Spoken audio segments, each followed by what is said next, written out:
su buga da kansu, wasu a ɗauki nauyi, wasu kuma su marketers ɗin su ce sun siya a buga.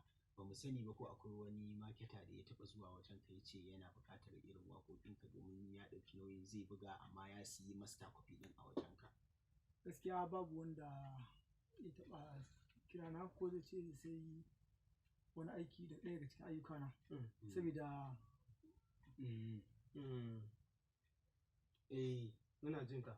Yauwa sabida ka ga lokacin da harkar waƙoƙin soyayya shekara 3 ne kaɗai. Shekara 3. Yauwa wancan waƙoƙin siyasa ne.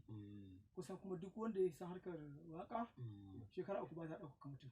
Gaskiya da wahala. Kana cikin harkar waƙa ta shekara 3 ka kai wani mataki. Dole za ka samu in ya gaya maka shekarunsa ma kai ma bai da ka shigo a shi.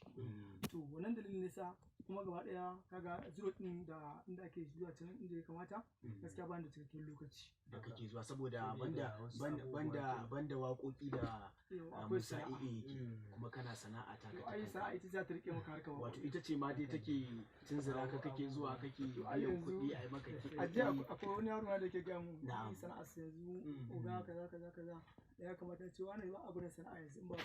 To amma Musa AA ba mu san